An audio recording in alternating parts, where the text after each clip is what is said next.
Друзья, всем привет! Канал «Английский простым языком» на связи. Меня зовут Никита. Сегодня у нас с вами будет просто максимально интересно и немножко такое необычное видео, потому что я сейчас нахожусь рядом с главным корпусом, факультетом английского языка у Московского государственного лингвистического университета.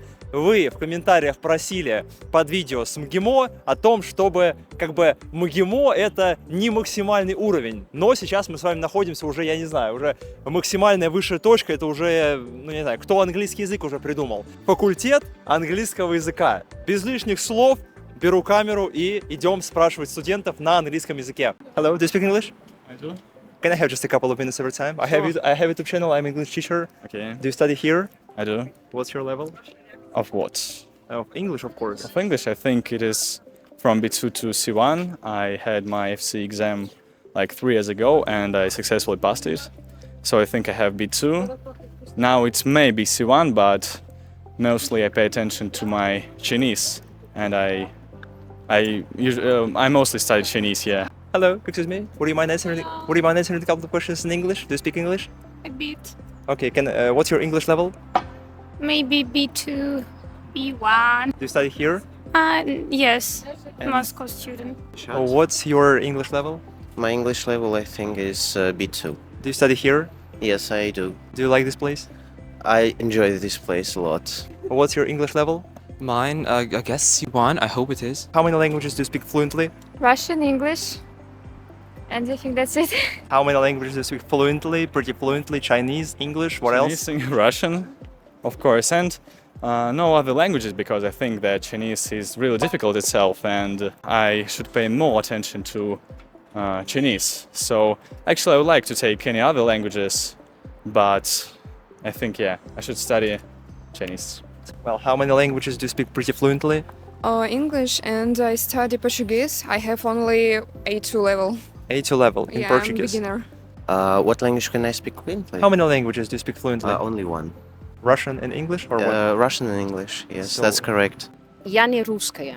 И поэтому, You don't когда вы говорите со мной на английском, я могу только на русском отвечать. Вы говорите на русском? На русском, да. А вы здесь учитесь или Я преподаете? преподаю португальский язык, я бразильянка сама. Английский вы не знаете? Английский я еле-еле знаю, но сейчас то, что у меня выходит, это только русский язык. Ну да, Поэтому отвечать, тем более с этой на английском у меня вообще не получится. тогда вам хорошего дня. До свидания. So, what is the best way, at the same time the cheapest way for everybody to learn the English language? The cheapest and the best. The cheapest? I wanted to say that it's enrolling into the MSLU, but it's quite expensive if you have to pay for it. Quite expensive. I would say it's about average, but right now the prices of education in Russia, well, they are quite high. Maybe 600,000 or something? 300,000 per semester, I Per suppose. semester. Yeah, about Oh my gosh. 250 to 300. In your opinion, what is the best and at the same time the cheapest way for everybody to learn the English language in 2025? Find a good teacher. Find a good teacher, and you will be very successful in any language. So where should I start looking for a teacher? Some websites, platforms?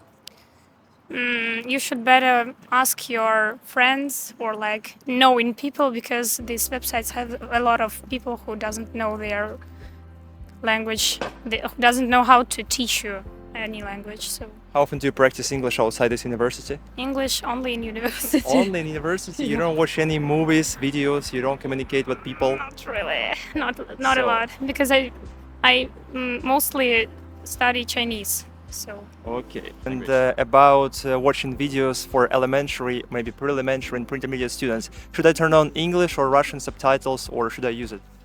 It definitely should be English. You should use English subtitles. English subtitles. Because Yeah, some people say in I case you do not I understand. should switch on only Russian subtitles. No, in my opinion, it is my opinion. I think it is incorrect. You should use English subtitles.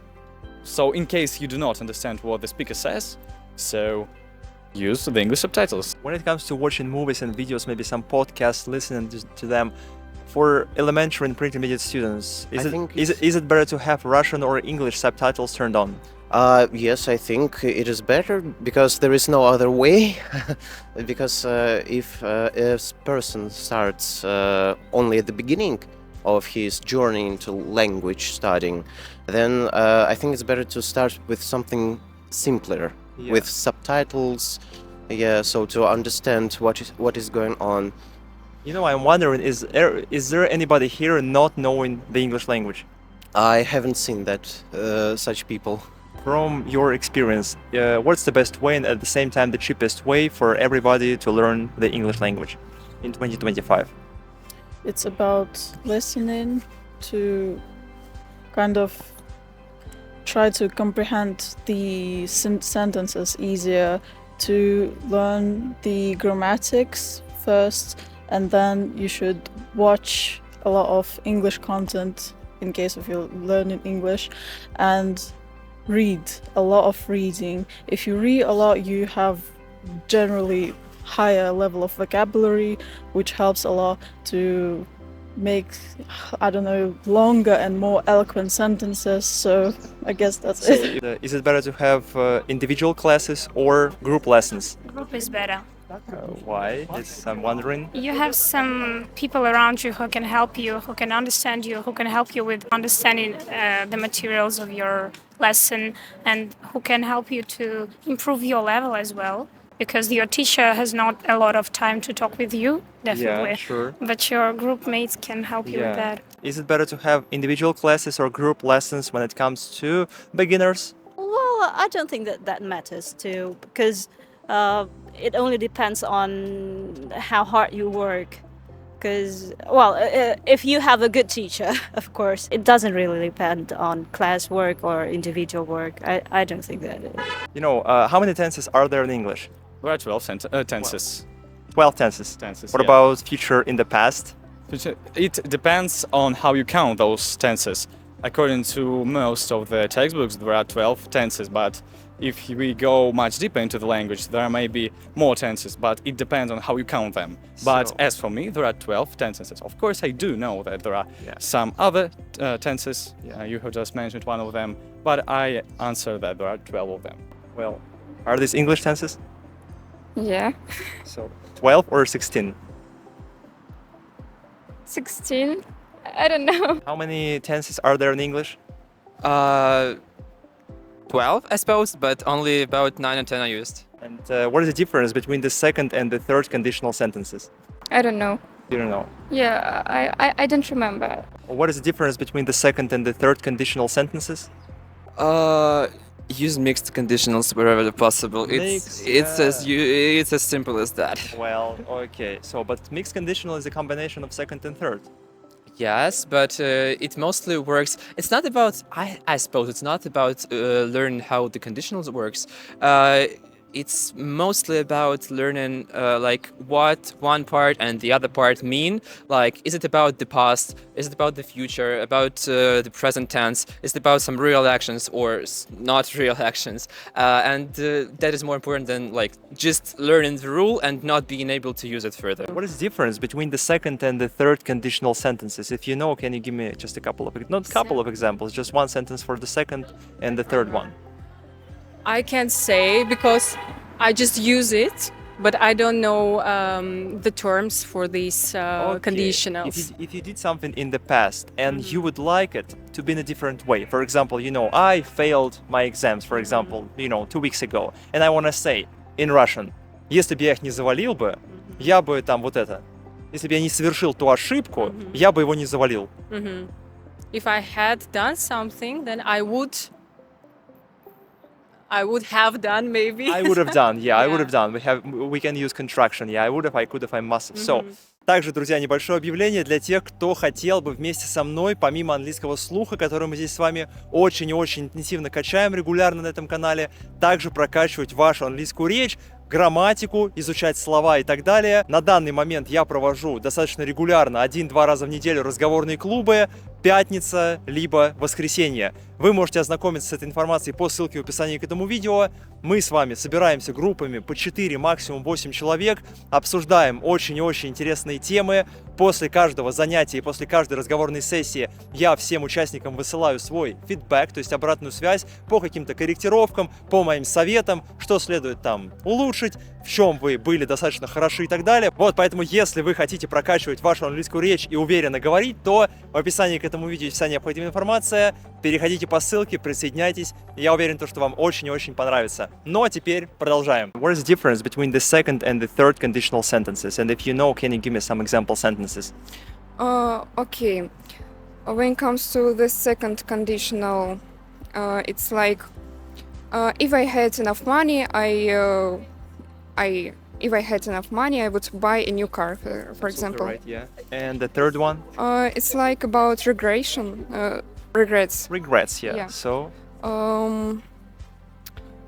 I need some time to make up. the if example. plus past perfect. Yeah.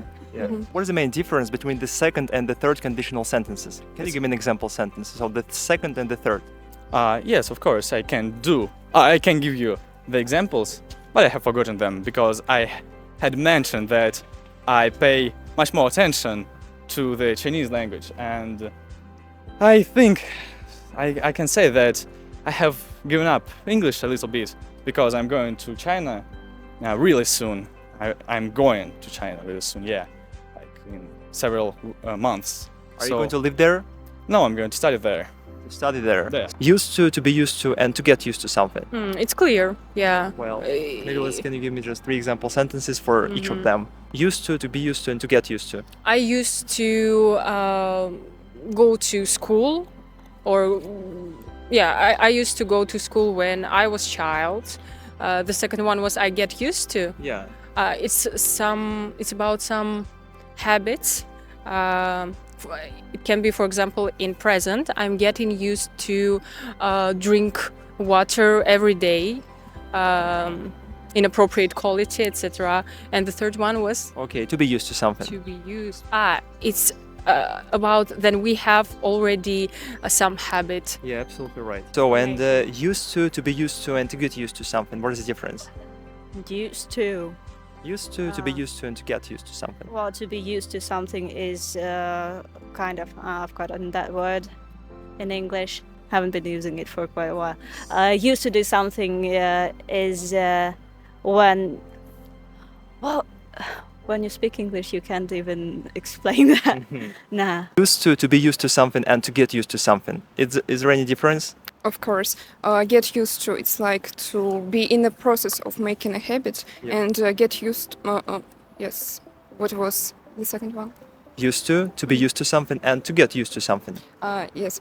To get used to be in the process of getting a habit, and used to like action in the past, and be used to. So, what is the difference between used to be used to, and to get used to? The difference is really simple. That used to doing something. Oh my gosh, let me think for a bit because I'm actually a bit in a hurry. Okay, it's the last question. The last question. Okay. To be used to doing something is some kind of a habit.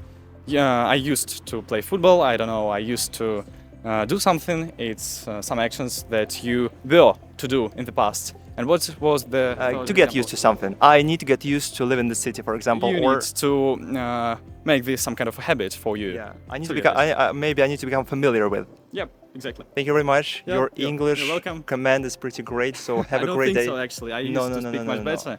Your And English my- level is like at least C1 minimum, if Do you not. think so? Of course, yeah. You know, I think that a lot of people overestim their knowledge, and you know, when people say they have C1, actually it must be B2. No, but in your case, it's truly. Oh, yeah. thank you. Have a great day. Yeah, Once by the way, again, let me thank ask you a question. you. Where are you from, if it's not a secret? Из России, конечно же. Да, реально? Блин, нифига себе. Не, тут я просто я был в МГИМО, там хуже знают. Реально, да? Да. Да не, я просто реально сейчас больше на китайский, я просто в Шанхай улетаю на полгода, и сейчас вообще английский. Они видели видео на Ютубе, там почти 100 тысяч просмотров на МГИМО. На МГИМО нет, не видел Там честно. такой разрыв. Ладно, все, хорошего дня. Past simple and present perfect. Can you give me some example sentences? Past simple and present perfect. Present perfect.